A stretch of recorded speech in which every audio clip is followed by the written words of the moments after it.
As I pulled into the parking lot of the diner in the heart of rural Missouri, a shiver ran down my spine, sending goosebumps prickling across my skin.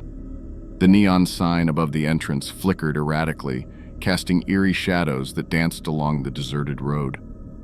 Despite the late hour, the diner appeared strangely active, its windows aglow with a dim, inviting light that seemed to beckon me closer.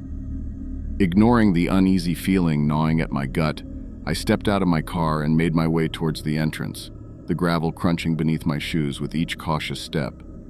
As I pushed open the creaking door, a wave of musty air washed over me, mingling with the scent of grease and old wood. The interior was dimly lit, the fluorescent bulbs overhead buzzing faintly as if struggling to stay alive. The handful of booths scattered across the room were occupied by solitary figures, their faces obscured by the shadows, their presence casting an eerie silence over the diner. A tired-looking waitress with dark circles under her eyes shuffled over to greet me, her voice hoarse as she motioned for me to take a seat at the worn counter. I hesitated for a moment, the hairs on the back of my neck standing on end as I surveyed the room. There was something unsettling about the way the other patrons watched me, their eyes following my every move with a mix of curiosity and suspicion. Pushing aside my apprehension, I took a seat and ordered a meal, trying to shake off the feeling that something wasn't quite right about this place.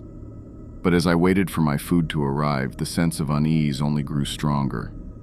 The longer I sat there, the more I became aware of the oppressive atmosphere weighing down on me, like a suffocating blanket threatening to smother my senses. When my food finally arrived, my stomach churned at the sight of it. The meat on my plate looked sickeningly raw, oozing with crimson juices that sent a wave of nausea through me. I pushed the plate away, my appetite vanishing in an instant. That's when I noticed it, the glint of something metallic in the dimly lit corner of the room, hidden amongst the shadows. As my eyes adjusted to the darkness, I saw rows of sharp knives gleaming ominously, arranged in a neat row on the counter. Panic surged through me, cold tendrils of fear wrapping around my heart as I realized I was trapped. Surrounded by strangers who were anything but friendly, I knew I had stumbled upon something far more sinister than just a rundown diner in the middle of nowhere. As the waitress's smile twisted into a predatory grin, I knew I would never make it out alive.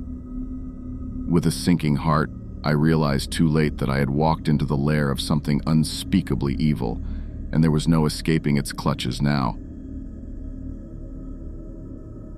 Gathering with my friends Tommy, Fred, and Cameron, we found ourselves drawn to the allure of adventure one Saturday afternoon. Tired of the monotony of our small-town lives, we yearned for excitement, for something to break the mundane routine that seemed to weigh heavily upon us. So when the opportunity presented itself to explore an abandoned restaurant rumored to be haunted, we jumped at the chance, eager to immerse ourselves in the thrill of the unknown. With a mixture of excitement and trepidation coursing through our veins, we set off on our journey, our minds buzzing with anticipation. Arriving at the outskirts of town, we were met with the sight of the dilapidated building looming ominously against the overcast sky. Its once vibrant facade now stood weathered and worn, a stark reminder of its former glory days.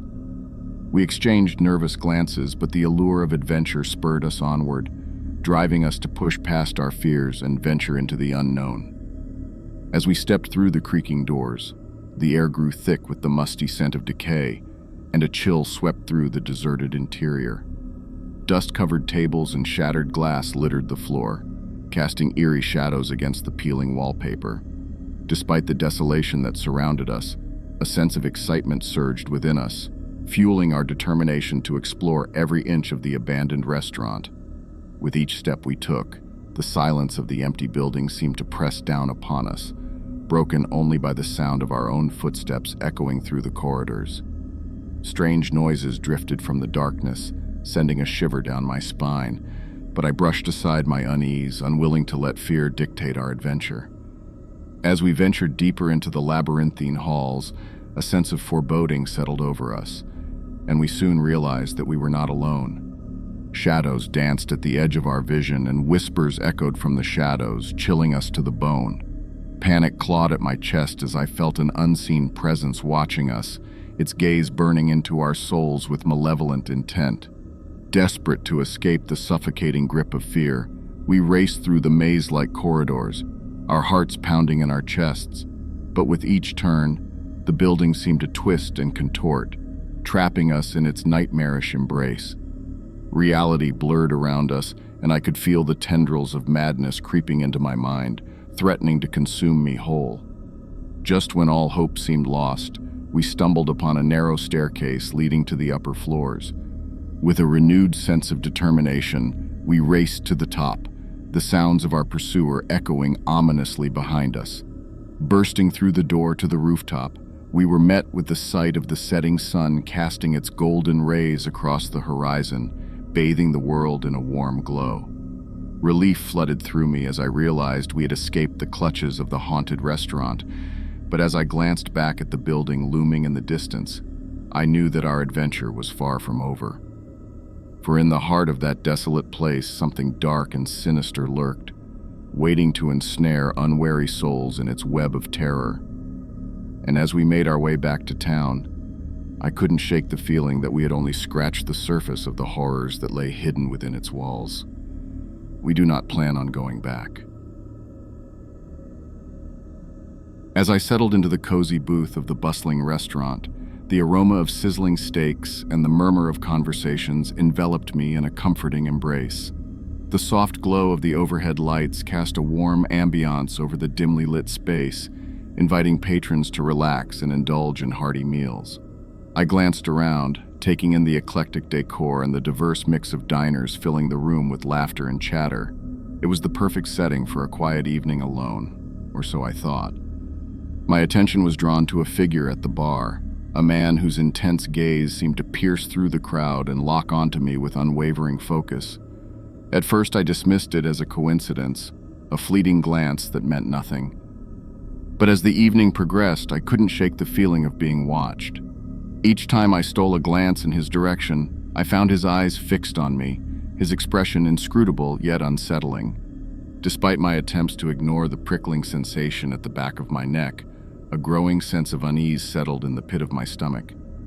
As the night wore on and I finished my meal, I made my way towards the exit, eager to escape the suffocating feeling of being under scrutiny. But as I stepped out into the cool night air, my heart skipped a beat. There he was, the man from the bar, lingering just beyond the threshold of the restaurant. His presence sent a chill down my spine, and I quickened my pace, hoping to put some distance between us. Yet no matter how fast I walked, I couldn't shake the feeling of being followed. With each turn down deserted streets, I could sense his presence lurking just out of sight, a shadowy figure haunting the edges of my consciousness. Panic clawed at my chest as I realized the gravity of the situation. Who was this man, and why was he following me? The walk home felt like an eternity, every shadow and every sound amplified by the relentless pounding of my heart. As I reached the safety of my doorstep and fumbled for my keys, a cold shiver ran down my spine. I could feel his presence looming ominously behind me, a silent threat that sent a wave of dread coursing through my veins. Finally, with trembling hands, I managed to unlock the door and slip inside, the reassuring click of the lock offering a fleeting sense of security. But as I peered out the window, my blood ran cold.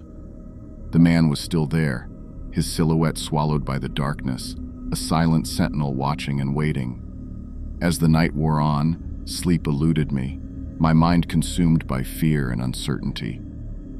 Who was this man, and what did he want from me? With each passing moment, the realization sank in.